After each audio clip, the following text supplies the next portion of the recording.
Sudah 1 tahun berlalu, kisah pembunuhan siswi SMK di Bogor, Jawa Barat juga masih menjadi misteri. Adriana Yubelia Noven Cahya ditemukan tewas dengan luka tusuk di bagian dada. Noven dibunuh dalam perjalanan pulang sekolah dan meski FBI ikut turun tangan, kasusnya masih belum terungkap.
Sudah tersambung dari jarak jauh Yohanes Bosco Wijanarko, ayah dari almarhumah Adriana Yubelia Noven, dan hadir di studio Gregorius Bejako, kuasa hukum saksi kunci kasus Noven. Selamat malam Pak Yohanes, saya ingin menyapa Bapak dulu. Apa kabar Bapak? Baik, baik Mbak. Alhamdulillah, terima kasih sudah bergabung di Mata Najwa. Pak Gregorius, selamat malam, terima kasih sudah hadir. Selamat malam Pak Nana. Saya ingin ke Bapak dulu Pak Yohanes. Jadi adakah kemajuan titik terang setelah 1 tahun 6 bulan Noven meninggal dunia, Bapak? Sampai saat ini belum ada, Mbak. Belum ada sama sekali titik terang? Belum ada. Sempat ada informasi bahwa terduga pelaku ditemukan di Jawa Timur, tetapi kemudian informasi itu diralat. Bagaimana ceritanya, Pak? Karena polisi tidak menemukan bukti-bukti yang kuat. Akhirnya pelaku yang terduga yang di Jawa Timur itu dalam waktu 1 kali 24 jam dia dilepas kembali, Mbak. Oh, jadi memang sudah sempat ada yang dibawa, diperiksa, tapi kemudian buktinya tidak kuat dan dilepas, begitu? Beliau masih ada di Surabaya, Mbak, jadi belum dibawa ke Bogor. Bagaimana, jadi Bapak? Penangkapannya masih di Surabaya. Penangkapannya masih di Surabaya, Mbak.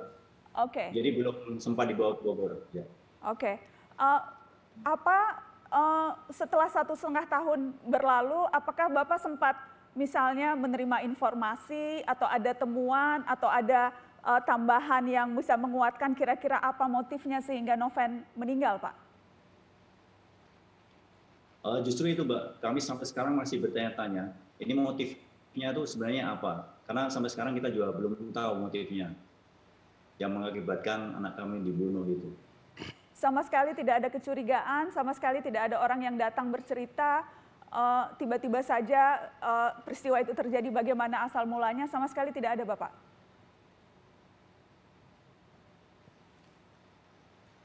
Saya tidak tahu persis itu. Masalah motifnya seperti apa, itu kita kurang tahu persis.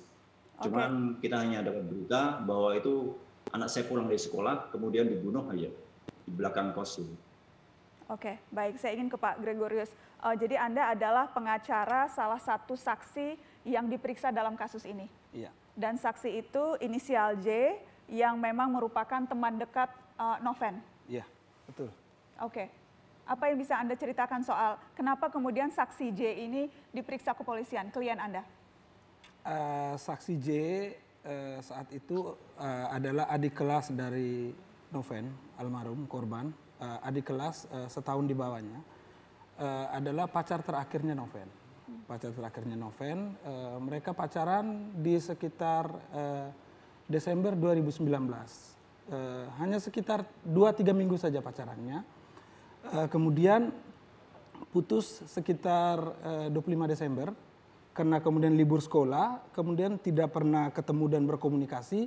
Tidak pernah ketemu, tapi mereka tetap berkomunikasi seperti biasa, WA, saling menanyakan kabar dan berkomunikasi seperti biasa sampai dengan tanggal 8 Januari saksi J kemudian mendapat informasi dalam perjalanan pulangnya sudah sampai di dekat rumah tempat tinggalnya dia baru dapat informasi seseorang menelpon dia, temannya menelpon bahwa Noven ditikam saat itu. Ya. Posisi J sendiri ketika itu? Posisi J sendiri tidak berada di sekitar sekolah dan di sekitar lokasi. Dia sudah berada di sekitar rumahnya, sudah pulang sekolah. Karena itu kan kejadian sekitar jam 3-an, jadi dia sudah sampai di rumahnya. Apakah memang sempat ada pemeriksaan polisi terhadap saksi J, sempat ada dugaan-dugaan? Ya, saksi J diperiksa maraton. Bahkan di tanggal 8 setelah peristiwa pembunuhan itu terjadi, penikaman itu terjadi, malamnya itu saksi J sudah dijemput ke kepolisian dan langsung diperiksa maraton sampai dengan kebesokan paginya, dan kami tidak mendampingi waktu itu. Jadi memang ada pemeriksaan, lalu kemudian dilepaskan lagi besoknya, dan setelah itu dilakukan pemeriksaan rutin lagi, pemeriksaan maraton lagi kepada saksi J. Apa kejanggalan-kejanggalan yang Anda temui di kasus ini? Yang pertama, kalau saya melihat dari rekaman CCTV yang ada, dengan CCTV yang sangat terang, sudah bisa dipastikan bahwa pelakunya bukan J. Dengan CCTV, dengan postur tubuh yang ada, lalu kemudian dengan fisik yang kelihatan di CCTV, itu sangat jauh berbeda dengan J. Yang kemudian adalah memang, dan yang kemudian berkembang di sekitar peristiwa pembunuhan itu saat itu, saksi J kemudian opini berkembang di masyarakat, kemudian mengesankan bahwa saksi J itu adalah salah satu pelaku. Itu yang kemudian membuat saksi J perlu didampingi oleh kami, karena dia anak di bawah umur. Oke, saya ingin ke Bapak Yohanes. Pak Yohanes, apakah Bapak tahu soal bahwa Noven sempat berpacaran dengan adik kelasnya, dan kemudian apakah sempat bercerita tentang apa yang sehari-hari terjadi di sekolah? Apakah Noven sempat bercerita ke Bapak atau ke keluarga, Pak? Noven tidak pernah cerita dengan saya ataupun ibunya. Hanya waktu itu pas Natal 2018. Dia sempat cerita dengan adiknya bahwa dia udah memutuskan hubungan dengan pacarnya gitu aja.